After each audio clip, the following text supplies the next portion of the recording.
एक बार की बात है, चंपापुर गांव एक बहुत ही सुंदर घाटी के नजदीक बसता था। वहां की सुंदर घाटियों, साफ हवा और सौंदर्य की बहुत चर्चा थी। इसीलिए वो घूमने वालों के लिए पसंदीदा जगह थी और वहां पर अक्सर दूर दूर से आए लोगों की भीड़ लगी रहती थी।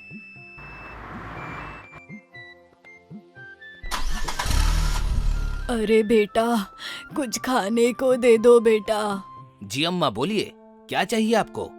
अगर कुछ पैसे दे देते तो। जी माँ, बिल्कुल, ये लीजिए 200 रुपए। पर आप यहाँ इतनी ठंड में सड़क के किनारे ऐसे भीख क्यों मांग रही हैं?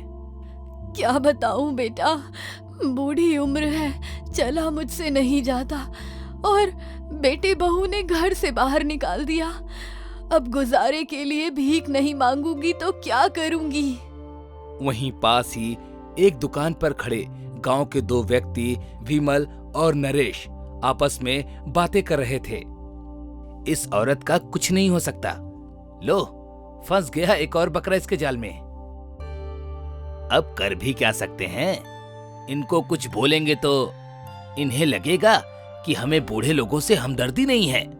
लेकिन इन्हें कौन बताए, जो दिखता है वह हमेशा सच नहीं होता।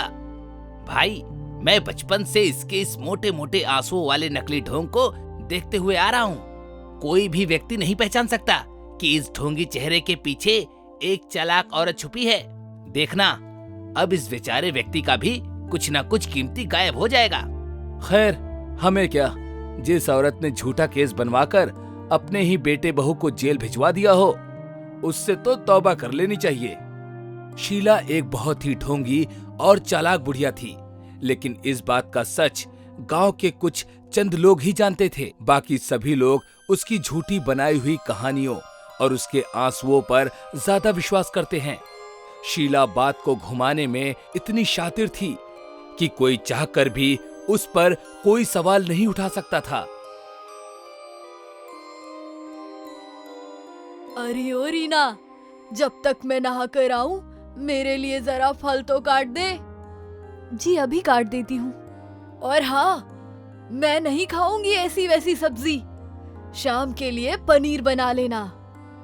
शीला ने झूठे केस में फंसवाकर अपने ही बहू बेटे से इतने पैसे ऐंठ लिए थे कि उसने गांव में ही अपना अलग एक आलीशान सा घर बनवा लिया था। और तो और, शीला ने अपने कामकाज के लिए घर में एक नौकरानी भी रखी थी। ये सब्जी कैसी दी है? 100 रुपए किलो है माँ जी।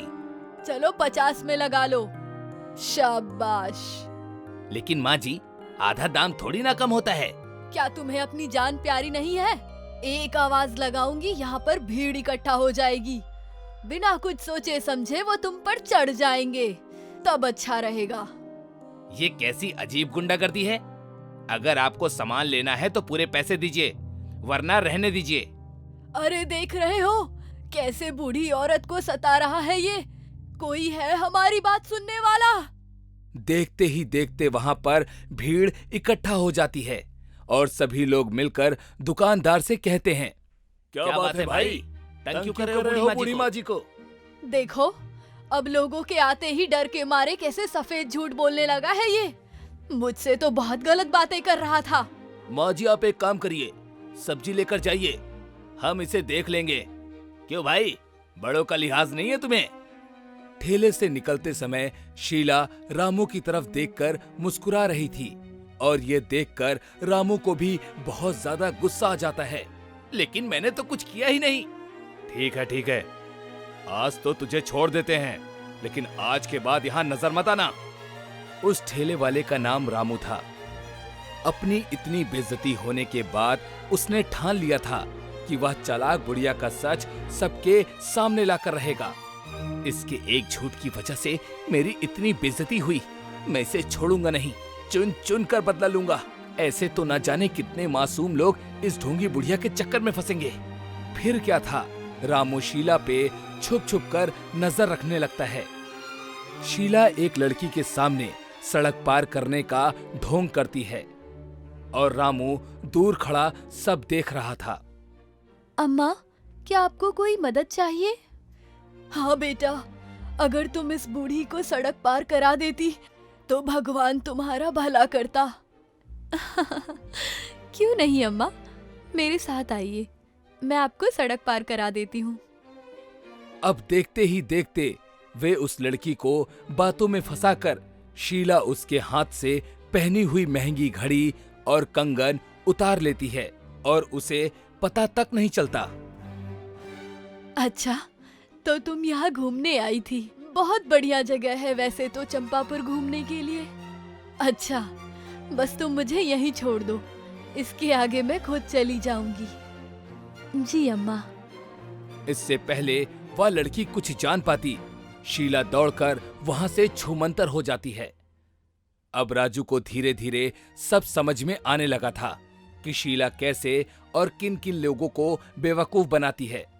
अगर उसने सोने का कंगन चुराया है तो इतना तो जरूर है कि वो उस कंगन को कहीं ना कहीं जरूर बेचेगी।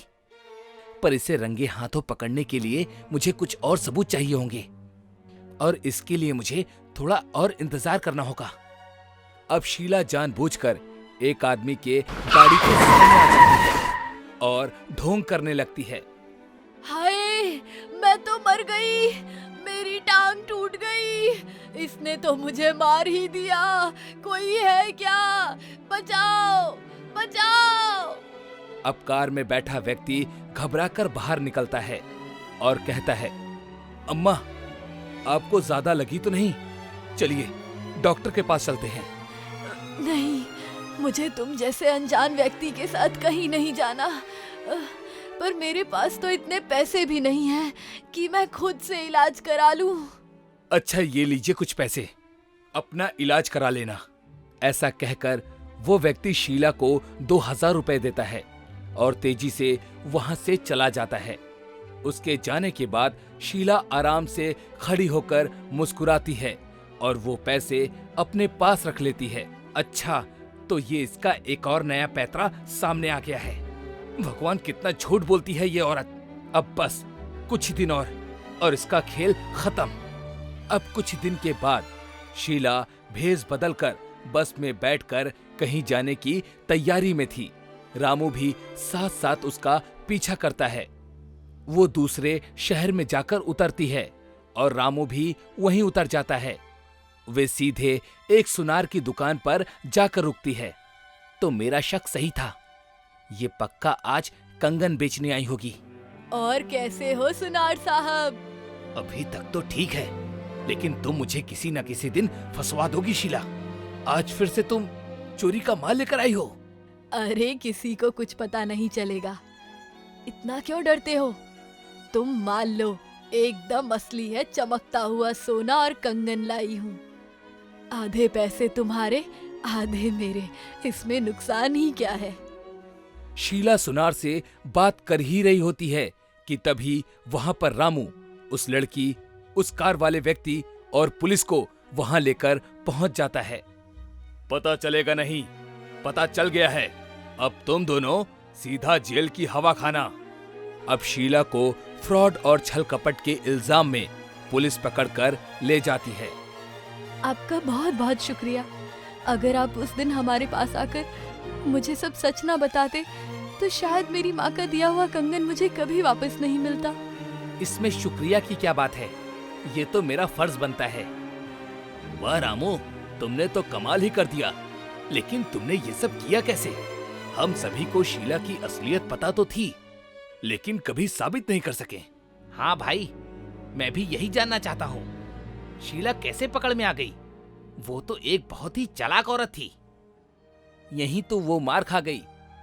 उसने समझ लिया था कि उसे कोई नहीं पकड़ सकता। फिर रामू एक एक करके इसके आगे की सारी कहानी गांव वालों को बताता है। सारी कहानी सुनकर गांव वाले रामू के साहस और चतुराई की बहुत प्रशंसा करते हैं। तुमने बिल्कुल ठीक किया रामू, ऐसे लोगों को ऐसे ही संभालना होता है। जब घी सीधी उंगली से ना निकले तो उंगली टेढ़ी ही करनी पड़ती है।